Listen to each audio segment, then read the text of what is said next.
first monthly service, first Sunday monthly service of the North Texas Church Freethought. Oh, So, okay. we've considered, oh, that is down, just do it this easy.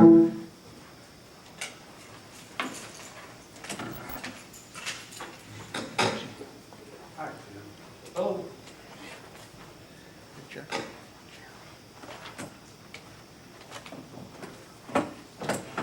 All right, so I was going to say, we've talked many times about what a church is, right? Because to many people it seems like, oh, that's an oddity, an atheist church. But we talk a little bit more about what Freethought is, too. What is Freethought? Is it thought that's free? No charge? Of course, you get what you pay for, that's what they say. Or is it thought that's free, as in free to think however you want? Just, make up your own rules, go on. Thought that's effortless? How would you describe your bedrock principle on the approach? Or as William James, the famous 19th century American psychologist and philosopher said, how would you describe your total reaction upon life? So we call it Freethought.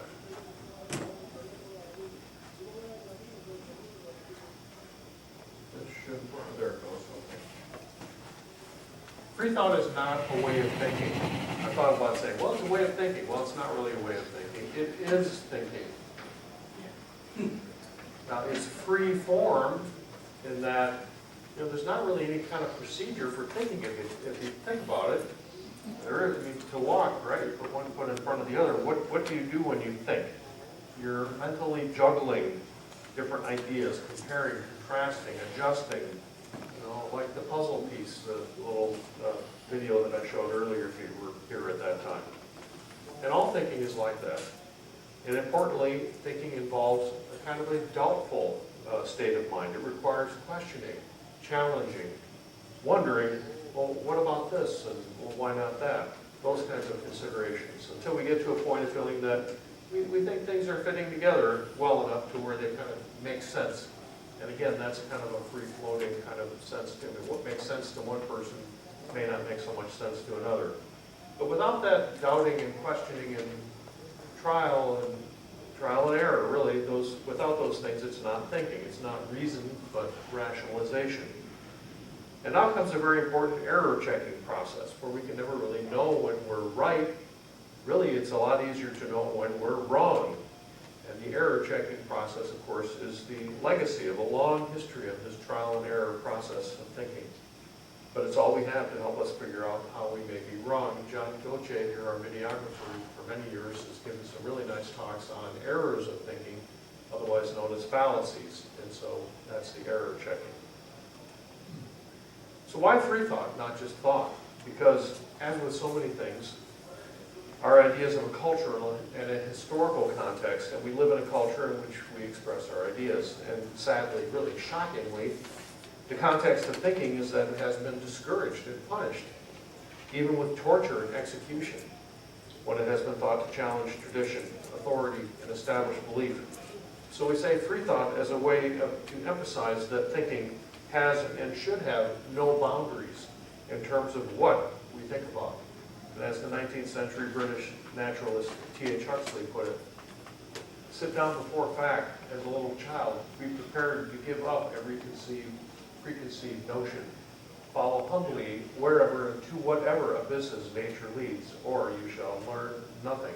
Of course, he's referring to scientific facts, but it's true for any kind of facts. It's the only honest way to deal with reality, objective or subjective. And that's the purpose of life, isn't it? To make sense of things. And from this we discover and continue to rediscover every time we have new insights, the meaning of life. It's not one meaning of life. It's an evolution. It's a process. And what a wonderful thing that is, too. Because just think if you arrive, you're at your destination. Well, some people that think they have all the answers and should just, as they accuse us, why don't you just kill yourself? No. If they're there, there's nothing more to do, why don't they kill themselves? Now, most other churches, what we call the traditional churches, are about belief, or beliefs. And we can think of them as Church of Belief A, Church of Belief B, and so on. They all insist on the absolute truth of different things, mutually exclusive things for the most part, and there's really no way to tell which of their beliefs are the correct ones, which is why most of us say, well, we just are going to say they're all wrong, figure it out for ourselves. As we know, the people who belong to these other churches say that they have their reasons for supposing that they're right and everybody else is wrong. And of course, that's the rationalization that they're doing. You can always come up with reasons if you decide ahead of time what the conclusion is. But the truth is, which is shown by demographics, it's been pointed out many times by such things as where you live, who your parents were, that's usually what determines most people's religions. Or to put it more precisely, believers don't really concern themselves much, or at all, with whether the beliefs they claim are true, which is to say whether they hold up against facts and reason. There's no magical thing about true. It's, again, a kind of an evolving process at any point in time. How well do your ideas stack up against facts and reason? But we're not just calling out these churches of belief in ABC or whatever. We do that, but we're also offering an alternative, a church of thinking. And it would not be going too far to say that the NTCOF really does not encourage belief in anything. It's not really necessary to believe things. It's only necessary, in fact, it's very important to understand how facts, as best we can, know them, how we know how they fit together into ideas that withstand criticism. That is to say, that don't appear to depend on errors of reasoning, remember that error checking process, and whether those ideas stand up well against the facts and reason. It's okay to call these things beliefs, but let's always remember, it's vital to do this, that what we really mean by that our beliefs are not like our body parts that we're born with. We should always be willing to give up our beliefs for better ones. And why would we not? And yet it's always a temptation, isn't it, to become too attached to our beliefs. And I've worked up something else to talk about, why people get so upset when their beliefs are challenged. We shouldn't be so upset. Go ahead and let people challenge, because if you withstand the challenge, then you're better in your belief. Or maybe you'll come back next week or next month or next year and you'll change your belief. There's nothing wrong with that. So here are a few things to think about. If I can get the next slide. It's working.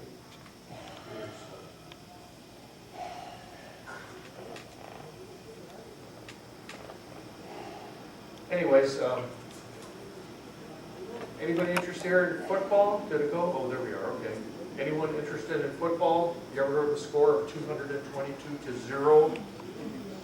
Yeah, well, it happened on October 7th in 1916. Georgia Tech beat Cumberland University. Of course, it happened in 1916, so you'd have to be over 100 years old to remember that. October 7th is also the date of this memo written in 1940 by Lieutenant Commander Arthur H. McCollum. They call it the McCollum Memo. Have you heard of that, Merlin? That's sort of when you were a boy that this was happening. Anyway, this McCollum guy was director of the Office of Naval Intelligence's Far East Asia section. And in this memo, he outlined the situation of hostilities in Europe and the activities of the Japanese Empire right as World War II was breaking out, but before the U.S. had entered. And he suggested that the United States should adopt policies that would goad Japan into, quote, an overt act of war. And of course, we know that that came the following year on December 7th, a date which will live in infamy, and which led on the following day after U.S. President Franklin D. Roosevelt spoke those words the following day, because it was within hours that Congress went ahead and declared war against Japan. And that was definitely the war that ended all wars, wasn't it? Because when they were done declaring war against the Axis powers, there haven't been any more declarations of war, right? None. Although this is also the date in 2001 that we invaded Afghanistan, beginning with those bombing raids. Also, I want to see if the video works. Look at that. Okay, so just 10 years ago today, a kiloton of explosive energy was released over the Nubian Desert in Sudan by asteroid 2008 TC3. This was the first and so far one of the only 3 successfully predicted impacts. 2008 TC3 was seen about 20 hours before it entered our atmosphere.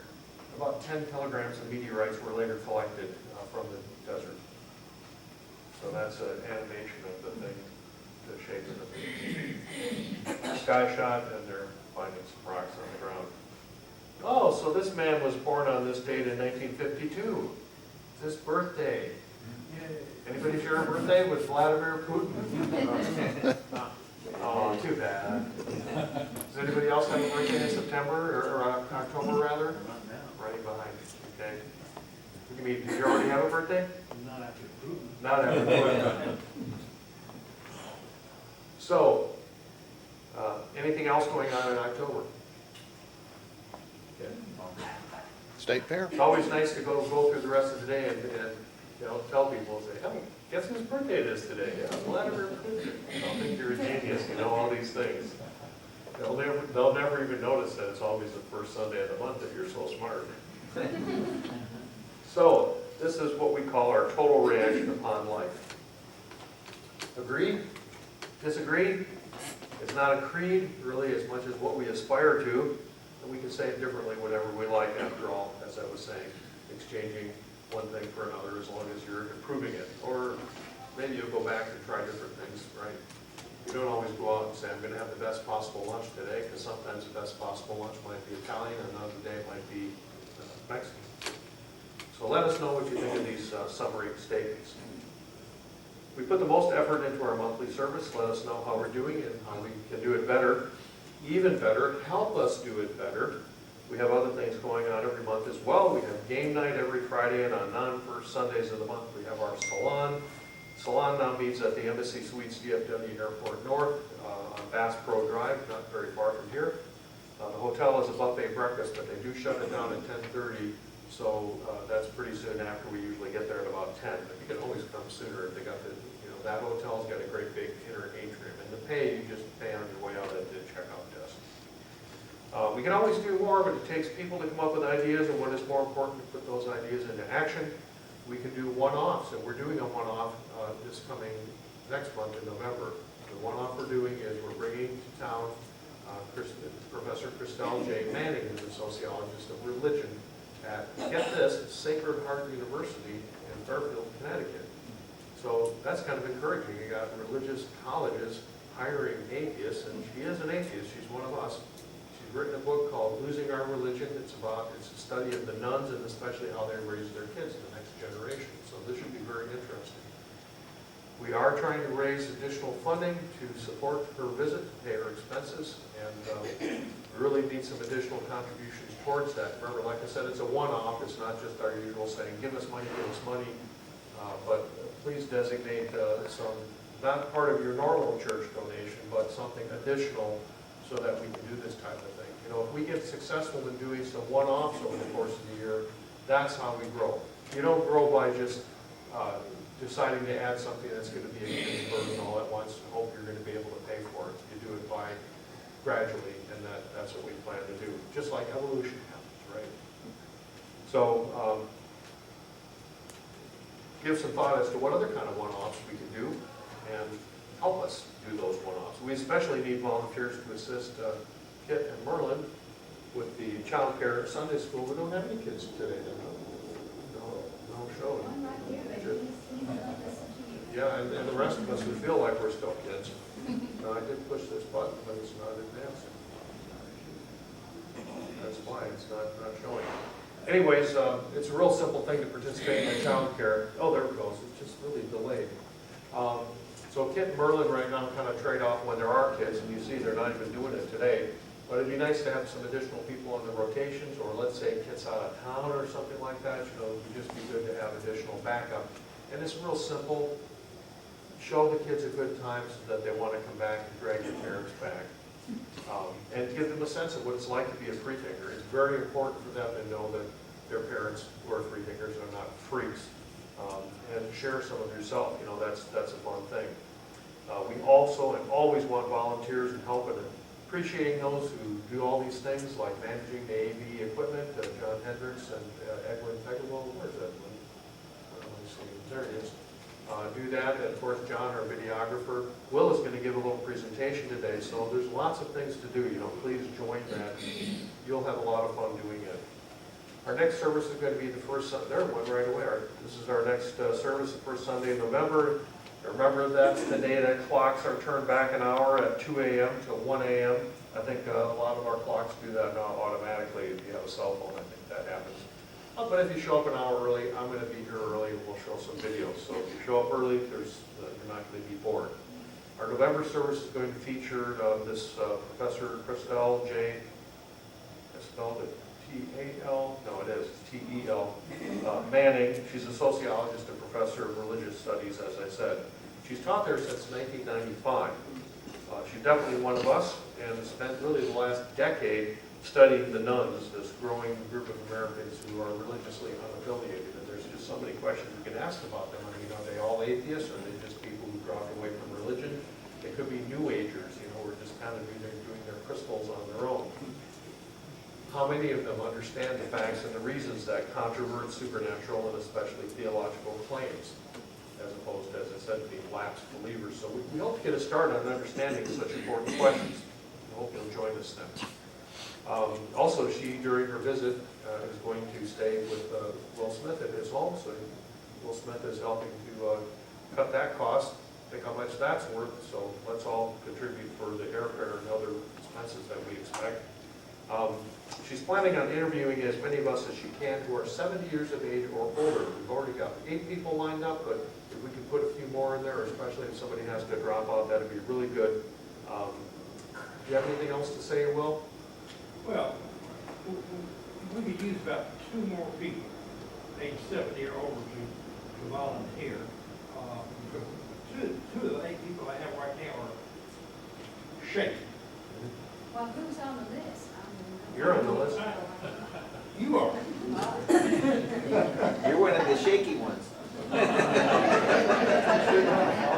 They're so shaky they aren't here. Okay, so Glenn says his father-in-law is an atheist and he's a 70-year-older. Yeah, why don't you put him in touch with us? That'd be really good. He might enjoy himself. I think you would. And don't people of all age like to express themselves, being interviewed? What do you think about this stuff? And then that goes into, are you 70 or older? I sure am. Well, don't you want to be interviewed and add your ideas and opinions? Most of the time people The don't. problem is how to get here. Oh, It's not gonna be here. it's going to be at Will's home in North Dallas. I live in far north Dallas, right before you fall into Plano. Right off of that, right west of the Dallas North Tollway, on the Dallas-Plano border. And most of the interviews for people who are here today take place on Saturday, November the 3rd. Saturday, November the 3rd, during the day. And I will get emails out to all of you on the list with a lot more information in the next week or so. And by all means, if you did not get our e-newsletter this week and it went out like at 1 o'clock in the morning yesterday, make sure we have your email address and we'll add you, so at least you'll be kind of clued into what's going on each week. But normally people don't care about your opinion, so here's a chance to talk to somebody who cares. I want to add a little more on the whole money part.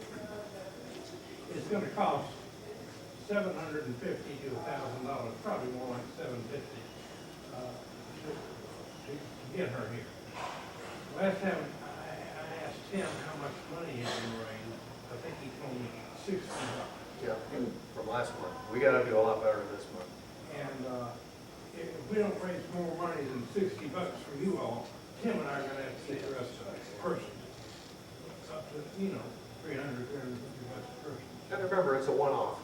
Help us out. It's not like your church is not asking you for extra every single month. Mainly, we just need the maintenance, and especially we need you to show up. That's the big thing. What should they do? Tell them how to get the money to them. Well, you want to put it in these rainbow-colored boxes in the back of the room. I mean, if they can't do it, Well, you can PayPal us and send it to us on PayPal also. So, in fact, you go to our website, there's a button that takes you straight to PayPal. Is Aaron here today? Aaron Kelton, our social media, he wasn't able to make it, but he also got me to set up like an instant PayPal that you do to your phone, and I forget what it is now. I think it's like PayPal/NTCOF. But if you go to our website, it's easy to do it from there. All right, so we have a moment of science. Not a moment of silence, a moment of science today.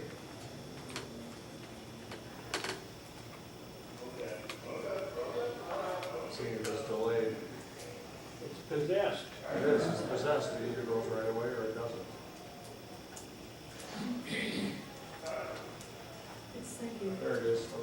Our moment of science. What the heck does that mean? W/NK. Well, let me just start off by saying that if you were to go around this room and touch different things, this and that and this, you can almost like make a little chart of what was warm and what was cold. But they're all room temperature. So why do some feel warm and some feel cold?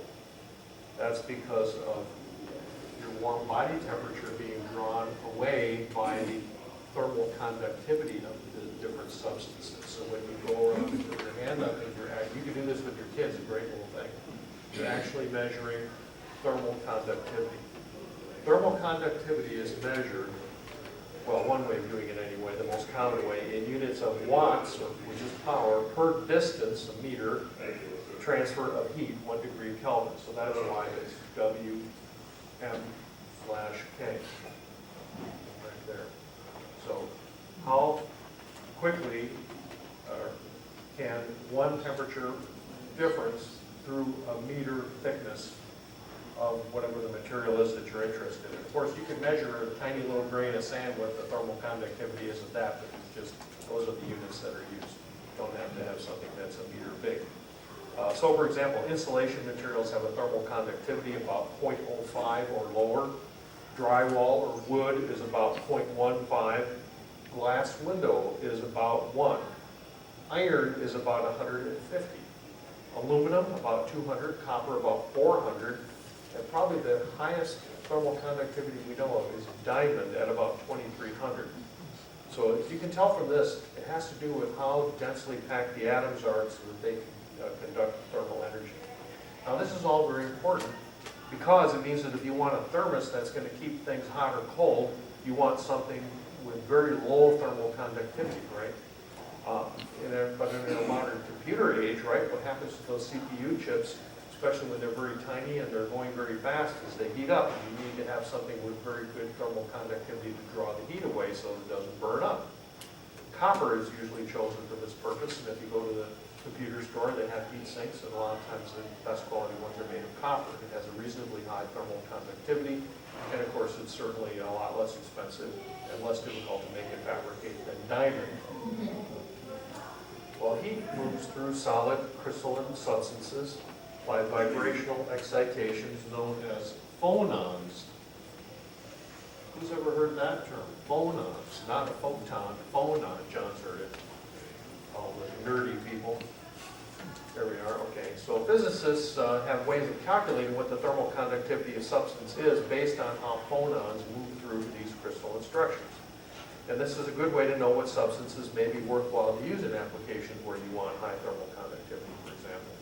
Recently, refinements in these calculations suggested that a substance called boron arsenide, made of boron and arsenic, of course, might have much higher thermal conductivity than had been previously calculated.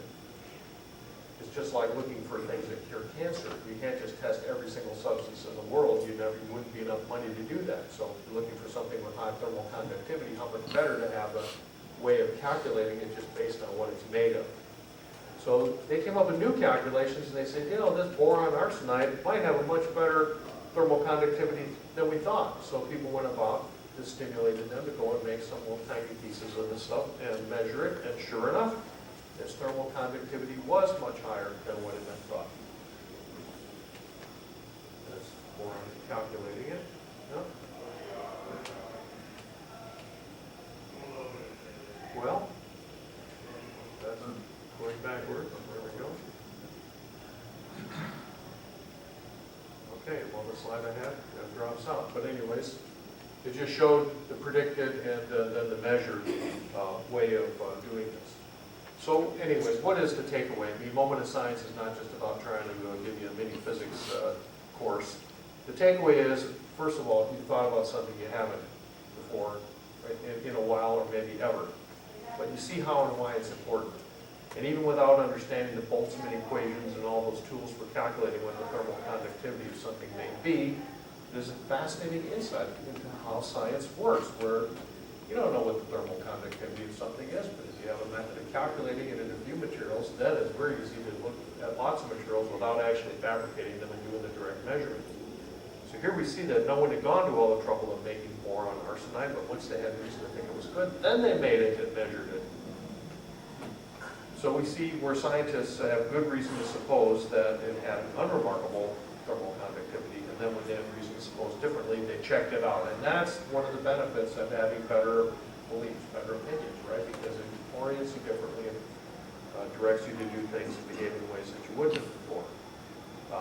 As it is, scientists are now looking for simple and cheap ways to scale up the synthesis of this boron arsenides. Maybe put additional atoms in there just to see what that does too. Very fascinating stuff. And if you don't find it fascinating, well, phooey on you, you're something wrong with you. We have many expectations in our everyday life. We have many rules of thumb for supposing one thing or another.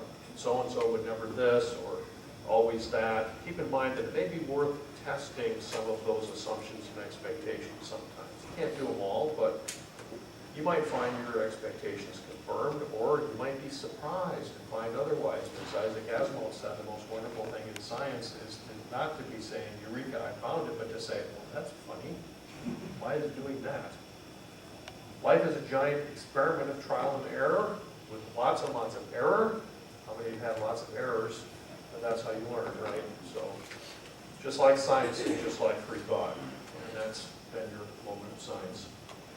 Will Smith is going to talk about this book that you saw briefly flash up here. He was telling me about this earlier last month, I think it was, and I said, well, this is really cool, but why don't you just tell everybody at church about it? So, yeah. And he's brought his version of the book cover. I guess there must be 3 different covers, because when I went to look at pictures, there were several of them. How many of you all have heard of Dan Brown? So, many of you have read some of his books. How many of you have read this book? This is his latest book. He comes out with a new book about once every year. He comes. I make trial and error. He comes out with a new book probably every 5 or 6 years, and they're very, very well researched and thought out. Even though they are novels, he does an awful lot of work, and the things he talks about in many of his books are factually and scientifically somewhat accurate. Like he did one based in Rome, and he spent years checking out this place and checking out that place, and the things and the places and the events that he talks about, and both in this book and in many of his others, are somewhat real. Things like this really happen. But anyway, my wife loves Dan Brown. So this book put out a couple of years, I think. And About a year. About a year. About a year, okay. She loves Dan Brown. But this summer, she finally got around to reading this book. And when it was, when she finished, she said, "You've got to read this. You just got to read it. You're going to love it." So I said, okay. And, I read the book over the course of 3 or 4 days. And then not long after that, I was talking to Tim on the phone. I said, "Tim, you heard about this book? And yes or no? And you really ought to read it. It has many things that would be of great interest to free thinkers." And then Tim said, "Well, at the next service meeting now, you ought to do a book report." Now, I don't know, how many of you all remember doing book reports in elementary school or middle school? I certainly remember, and I hated them. I hated to have to do a book report. And then I found out, oh my goodness, I'm going to have to do a book report today. So I'm going to try to make this as painless as possible. In this book, well, the main character in almost all of Brown's books is a guy named Langford, Robert Langford. He's a professor of symbology at Harvard. And he figures prominently in almost all of Brown's books. But anyway, in this book, he gets a call from one of his earliest and one of his best students, probably 20 years before, who now at age 40, living in Barcelona, Spain, is a multi-billionaire, a noted futurist, and a scholar of the relationships between science and religion. And he tells Dr. Langford, I need for you to come to an event that I'm going to have, the Guggenheim Museum in Spain. And the Guggenheim Museum in Spain is yeah, that's the name of the town, right? About. And it's right, not far south of the border with France. Right at the Atlantic coast. Yeah, British Channel. yeah. Oh, it's not the British Channel, it's way south. Well, Atlantic coast. Yeah, it's on the Atlantic coast of Spain, right south of France. It's about, I'd say about an hour due north of Madrid, and a couple of hours, and it's southwest of Barcelona. But anyway, this event is going to take place at the Guggenheim Museum, and he tells Dr. Langford that at this event he's going to reveal something to the whole world that's going to shake the foundations of religion forever. And before this event, he calls together for the heads of three major religious groups in the world: Christians, Jews, and Islamic. And they have a private, highly secretive meeting at this Roman Catholic monastery somewhere in Spain. And in this meeting, he reveals to them what he is going to reveal to the world. He says about a month from now. And of course, the heads of all these religions are absolutely horrified. And they beg him not to do it. And then he says he is going to do it in a month. So then after he leaves, they said, we have to do something about this man. We cannot let this happen. So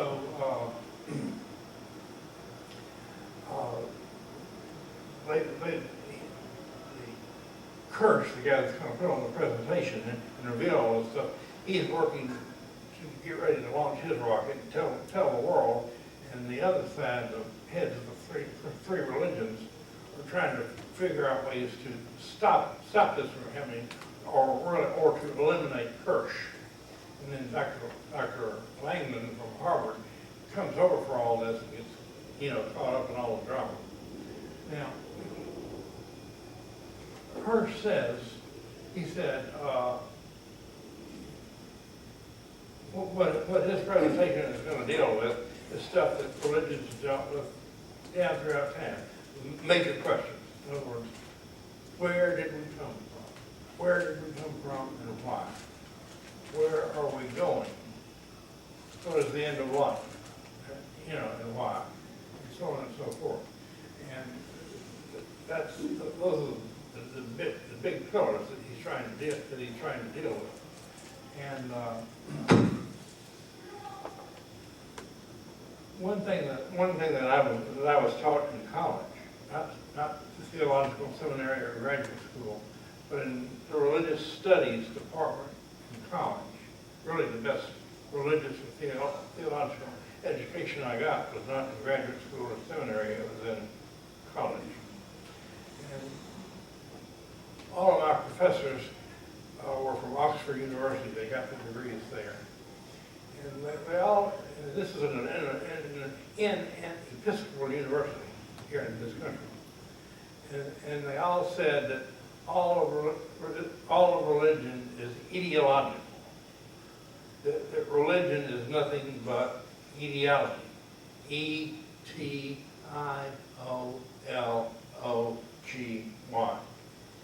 and that religion was nothing, no more than the attempt on the part of what he called a primitive human creature, underlying primitive human creature, to try to make sense out of and try to understand things that at the time are beyond this person's or anybody's ability to do so. So in other words, religion is nothing but pure speculation. It's the attempt on the part of human beings at whatever level of development that they are in history, to try to, as I say, make sense out of and understand and explain things that they really have no answer to. And in this book, Langman talks about the God of the gaps, G-A-P-S. And he said that gods or God only emerge in civilization where there are gaps of scientific knowledge or gaps of scientific information. And people use religion to try to make sense out of things and explain things until science comes up with a better, more demonstrable, answer. And when this happens, then the God or the gods start to die off. Or the scientists. Or the scientists. Yeah. The only other thing I want to do is just read you just a little bit in here about this process of, God dying off. I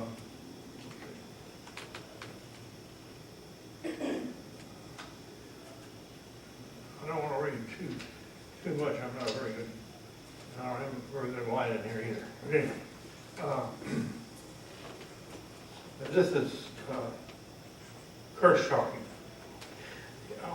Curse talking at the Guggenheim in Ohio. He says to the group assembled, and there were about 2.5 million people watching this on TV worldwide. Tonight, let us be children again. Let us fly out beneath the stars with our minds wide open to all possibilities. Tonight, let us be like the early explorers, those who left everything behind and set out across vast oceans, those who first glimpsed a land that had never been seen before, those who fell to their knees in awestruck realization that the world was far greater than their philosophies and religions had dared imagine. Their long-held beliefs about their world disintegrated in the face of new scientific discovery. He said these are the things that we're going to be talking about tonight in the meeting at the Guggenheim. And I'm jumping ahead, and he says, early humans had a relationship of wonder with their universe, especially with those phenomena that they couldn't rationally understand. To solve these mysteries, they created a vast pantheon of gods and goddesses to explain anything that was beyond their understanding.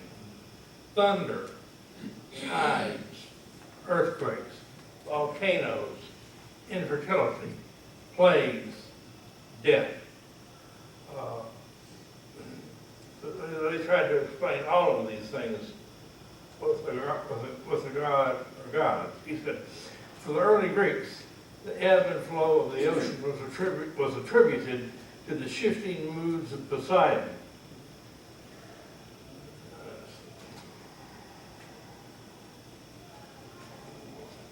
And then other gods filled other gaps. and Langman says, and yet over the centuries, scientific knowledge increased. For example, when we learned that the tides were caused by lunar cycles, Poseidon was no longer necessary, and we banished him as a foolish myth of an unenlightened time and era.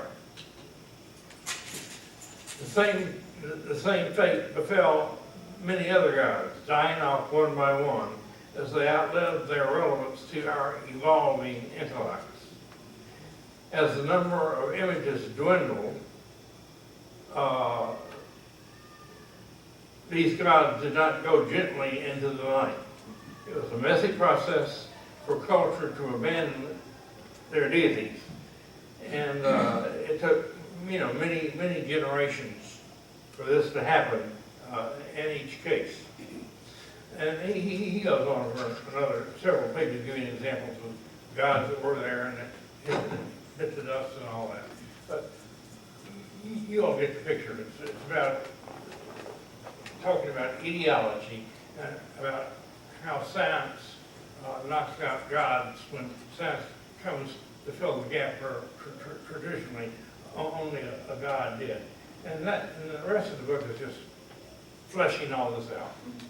And you get to the very end, and I'm not going to tell you about the end, but you get to the very end, and you learn about how his thoughts on where we're supposed to be going and what the end of life is all about and what the purpose of life is.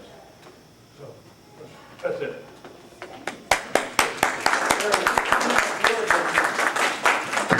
Does he ever reveal the big secret that, Yeah. is that, oh, that's at the end of the That's book? the end. You don't want to spoil it. No. Listen, let me tell you, I read this book and I did what you did. I read it in 3 days. With a friend, we shared it and all that business. It's a fascinating book. Yeah. I've read a lot of his books. To me, this is the best one No. he has written. You say it is or is not? Oh, is. Oh, Of the best course, he has written. of course, a good book, you would still want to go see the movie, wouldn't you? Yeah, it'll be a Tom Hanks So it's movie. the same, you have the idea here, and so They you don't want to have it. know how it's fleshed out. No, Is it's- is Dan Brown an angel? No, Your they'll wife make it a knows him, Tom so- Hanks movie. Oh, yeah, No. like the Da Vinci Code, yeah. We don't know. He definitely, Dan Brown definitely has a Roman Catholic background. Yes, yeah, okay, because that's how we started writing the Da Vinci thing. But I want to say one more thing, and then I'll shut up. All of this ideological stuff I was reading here comes really at the very beginning of the presentation that he's going to do at the Guggenheim that night. And shortly after he does all this introduction, he's murdered on stage. Oh, no. He's murdered on stage. And then it's up to Langdon and the female director of the Guggenheim, who is the fiancée of the person who's soon going to become the King of Spain. It's up to them to try to find his work and get it out to the world. And most of the drama from then on to the very end of the book is about their trying to do that. You can imagine it's a very dangerous enterprise. I was just curious, is it a standalone book, so you haven't read all these other books that's amazing? Yeah. Okay, good. And all of his books are that way. All of his books are standalone books. Kind of like the James Bond movies. You see any one of them, but it's the same character. So, thank you so much, Will. Glad you shared that. And of course, you can always go online and spoil it for yourself. But again, you may still want to read the book because you want to see how exactly it's done. I probably don't need to do it. Yeah. Yeah, that probably, it sounds like it'd be a good movie. Of course, the hint, is origin. It has something to do with evolution or biogenesis, whatever. One of the things that where the god of the gaps is hanging out in that little tiny crack. Well, October is always a great month to go back, and every year, every time I go back and do reading, I learn new stuff that I didn't know before having to do with what are called the Salem witch trials. And historians really favor this term, the New England witchcraft hysteria, because you may not know it, but although it started in Salem, it spread. It was going around in multiple places in New England. And now it was not young girls, there were also boys who were accusers. So there's a lot more to the story. But on this very day in 1692, here it is October 7th, beginning in what was Salem Village earlier in the wintertime. And by the way, Salem Village now is the town of Danvers, Massachusetts. So if you go to Salem, Massachusetts, that's not the place. but then spread elsewhere, as I said. A special court was convened to investigate these charges of witchcraft that had already convicted, at this point, October 7th, 27 people. 19 had been hanged, 15 women and 4 men, I believe it was, and then one of the men was pressed to death under stones for refusing to plead. An interesting question as to why that happened and why that ticked him off so bad. By this time, early October, some of the clergy had begun expressing doubt and consulting each other about the use of spectral evidence. Who ever heard of that term before? Okay, you have. So spectral evidence would be stuff like, I can see it, but you can't. You got to take my word for it. So, the ultimate he said, she said.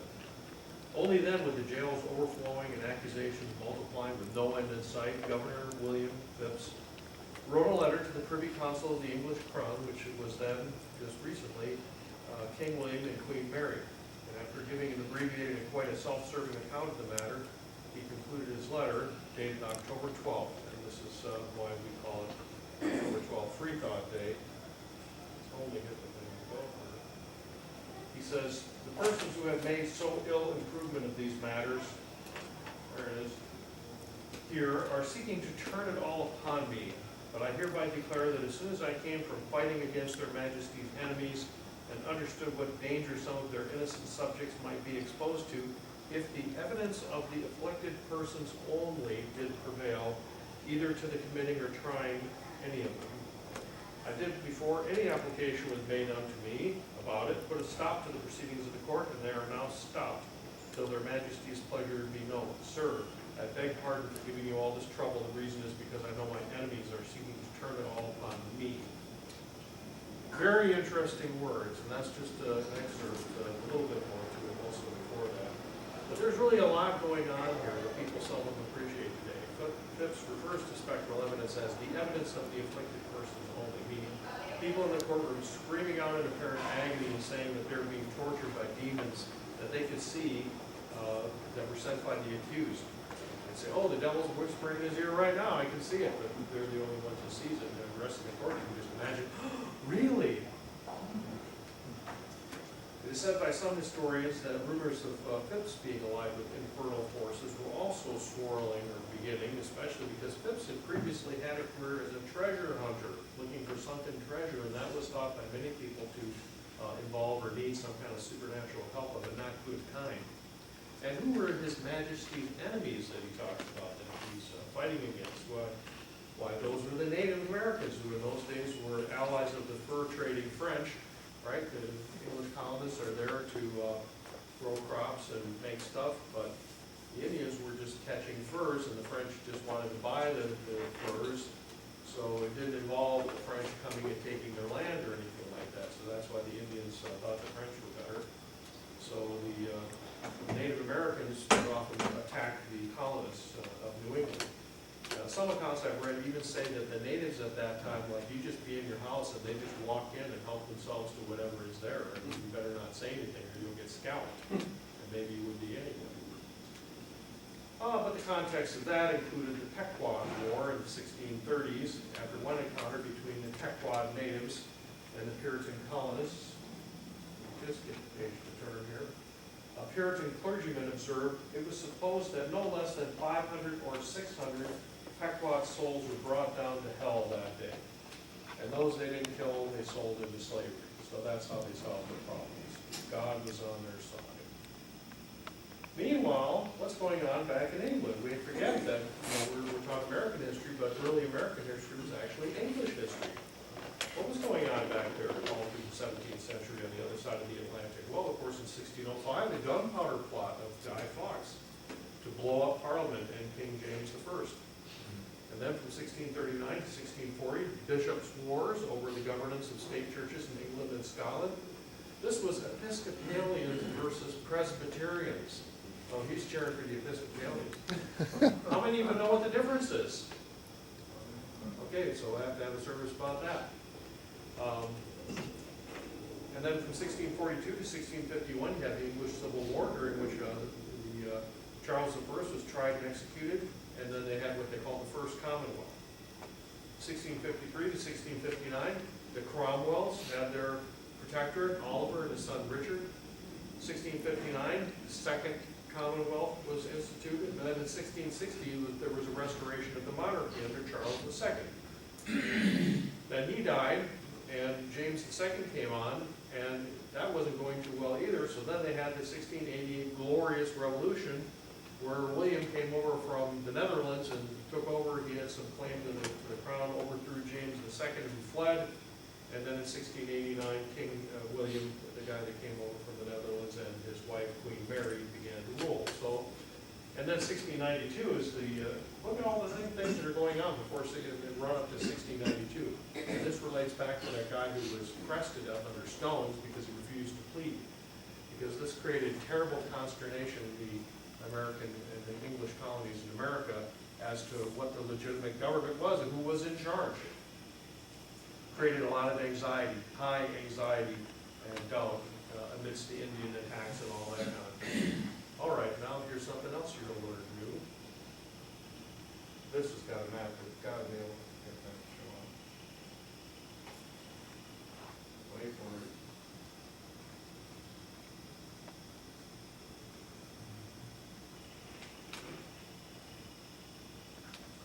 All right, there it is. Who's ever heard of the Dominion of New England? You ever heard of that? Yeah, Dominion of New England. Now this is, American history before the Revolution or so, but from 1686 to 1689, the New England and Mid-Atlantic colonies were reorganized by the king to this thing called the Dominion of New England. They'd already had legal proceedings that annulled the Massachusetts Charter in 1684. Under this new system, they annulled all the charters. They said everything's owned by the king. So your land titles, you had to petition the king for a title to your land now. Maybe you get it, maybe you wouldn't. Under this new system, the colonies had new taxes imposed on all sorts of things. Of course, there were fees for applying to get an actual clear title to your land, and which was a real problem because in many cases, people had bought their land from the Indians. So now you've got to figure out how you're going to, of course, land speculation. Land was very important to people back then, just as it is now. There were measures instituted in favor of the merchants of England over that of the colonies, which increased the costs for the colonies and led to a lot of smuggling, and part of this whole deal was to try to crack down on smuggling.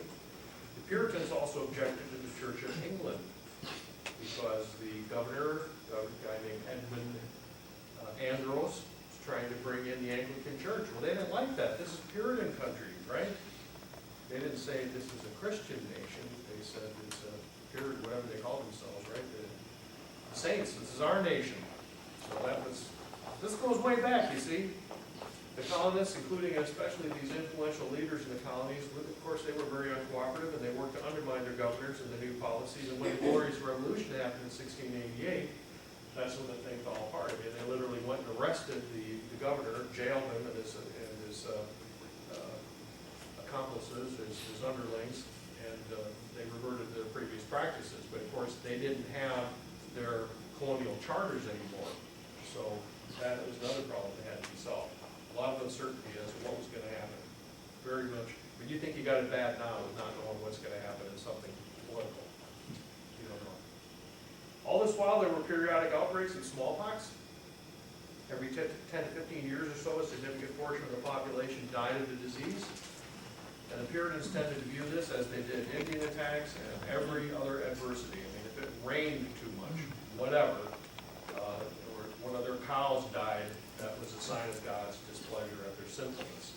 At least the Puritans looked at it this way, and that doubtless helped them maintain their power and influence when you got the minister saying, only I know why your cow died. And this, of course, figures into the whole witchcraft hysteria, because people would blame their neighbor working witchcraft as to why their cow died or their child died. There are other witchcraft incidents, and that's smallpox, by the way. Can you imagine having a disease? People get terribly scarred up. And here's just the death rates from smallpox in Boston up until first use of the smallpox vaccine. It started falling before this, though. Anybody know why? Because of inoculation. It would actually take a smallpox victim, take a little bit of pus from one of these little vesicles, and put it into a little cut. Well, it appeared that getting smallpox in this way was much less deadly. You could still die from it, but you were a lot less likely to die if you got it that way, from inoculation, not vaccination. Don't get too confused. So there were other witchcraft incidents and scares. Here, this picture is based on one that occurred in Connecticut 30 years before what we're talking about in 1662. Here we see the authorities applying the dunk test. It was thought that water would reject a witch, whereas an innocent person is sinking in the water. How many people here float when they get in the water? I float. We're all demonic. Because you're an atheist. Seriously, this is what they believe. And we sometimes read about claims that the Salem witchcraft trials were due to an outbreak of ergotism from grains like rye becoming infected by platypus fungi. Everybody's always looking for the simple one-thing explanation. Oh, that explains everything. But that's never the way it is. Keep that. It's never one simple thing. And the problem with the ergot explanation is that it just doesn't fit what was going on. The accusers in court, for example, would be having fits, and they would have the accused come and touch the accusers. That was supposed to drain out the evil energy back into the witch, you see. And when they did this, well, the tortured accusers, oh, finally they get some relief. Well, that doesn't happen if you're poisoned by ergotism. So it's consistent with what people believe about witchcraft, but not with being poisoned. What do people believe about witchcraft? Well, it certainly did have a lot to do with spectral evidence. Cotton Mather, Puritan minister and pastor of the North Church, not to be confused with the Old North Church of Paul Revere fame, he spelled it out in his 1693 book, Wonders of the Invisible World. This book was published during the concluding stages of the Hysteria, which were finally wrapped up, so it would have come out after Freethought Day, October 12th, when Phipps put an end to the procedures. And it wasn't really wrapped up until May the following year, 1693. Meanwhile, Cotton Mather's book came out, in which he defended everything that was going on. He was not critical at all. And in fact, part of the whole book was to kind of sell this idea that witchcraft was real. And here's an excerpt from this book. I've got some more of the regular slides, but I didn't have time to add them for these. And it's not working so good anyway, so I just read you these excerpts. He says, "These are poor afflicted neighbors, quickly after they became infected and infested with these demons, arrived to a capacity of discerning those which they conceived the shapes of their troublers. And notwithstanding the great and just suspicion that the demons might impose the shapes of innocent persons in their spectral exhibitions upon the sufferers, which may perhaps prove no small part of the witch plot in the issue, yet many of the persons thus represented, being examined, several of them have been convicted of a very damnable witchcraft. Yea, more than 120 have confessed that they have signed unto a book which the devil showed them, and engaged in his hellish design of bewitching and ruining our land. We know not, at least I know not, how far the delusions of Satan may be interwoven into some circumstances of the confessions, but one would think all the rules of understanding human affairs are at an end if after so many most voluntary, harmonious confessions made by intelligent persons of all ages in sundry towns at several times, we must not believe the main strokes wherein those confessions all agree, especially when we have 1,000 preternatural things every day before our eyes, wherein the confessors do acknowledge their concernment and give demonstration of their being so concerned." You get that? This is a very bombastic, difficult to read style. But you say, all these people confess, there must be something to it. Of course, they're being tortured, and then they see somebody who doesn't confess, and they're convicted anyway and hung, and they see somebody else who, and this is what happened initially, the people that confessed were not hung. So what are you going to do? You're going to confess. And they actually, Martha Carrier, who was probably one of the only people who never confessed, always steadfastly insisted on her innocence no matter what. They tortured her kids to say that she was a witch. By the way, Martha Carrier, that carrier is a kind of a familiar term. Does anybody know what does carrier make you think of? Air conditioning. Air conditioning. Because one of Martha Carrier's descendants, a guy named Willis Haviland Carrier, he's the inventor of air conditioning. He's considered one of the 100 most influential people in the 20th century. This happened in the early part of the 20th century. He invented air conditioning. And interestingly, he died October 7th of 1950. Isn't that freakish? I mean, that just proves that everything we're doing here is like so supernatural. So whether demonic forces could impersonate an innocent person, he refers to that, was a hotly contested point at issue when it came to spectral evidence. I might have that in the slide, but it won't advance. here's what Cotton Mather said about that. Thus, although the appearance of innocent persons in spectral exhibitions afflicting the neighborhood be a thing rare and extraordinary, yet who can be sure, never mind, who can be sure that the great Belial of hell, Belial another name for Satan, must needs be always yoked up from this place of mischief? Why should he be limited? He could impersonate innocent people. The best man that ever lived has been called a witch. And why may not this too unusual and unhappy symptom of a witch, even a spectral representation, befall a person that shall be none of the worst? Is it not possible? They were using the same arguments back then that they do now. Well, it's possible. You can imagine how it could be. And that's the best explanation. Yeah, it only has a 0.001% possibility, but that's larger than all the other possibilities. If you read some of the apologetic debates with, who's the guy that goes around, the big apologist, his name is slipping my mind now. William Craig, yeah. That's what he says. Well, this is the best possible explanation. Forget about the fact that it's nowhere near even a preponderance of the evidence, which, of course, that's the lowest standard in court. One more example of Cotton Mather's astounding credulity. The guy's just willing to believe this stuff. He says, in the prosecution of these witchcrafts, among 1,000 other unaccountable things, the specters have an odd faculty of clothing the most substantial and corporeal instruments of torture with invisibility, while the wounds thereby given have been given the most palpable things in the world, so that the sufferer is assaulted with instruments of iron, wholly unseen to the standers by, though to their cost seen by themselves, have upon snatching wrested the instruments out of the specter's hands, and everyone has then immediately not only beheld, but handled an iron instrument taken by a devil from a neighbor. Right? You have the very pin that said that the devils were using to torture them. Oh my gosh. Just think if we'd have sat down this Cotton Mather guy in front of David Copperfield. That's my next comment. What if we could somehow get Cotton Mather and James Randi together? Or one wonders how matters might have gone. Suppose Randi could go back in time and control the circumstances of those trials. He could have, figured out ways to keep that baloney from happening.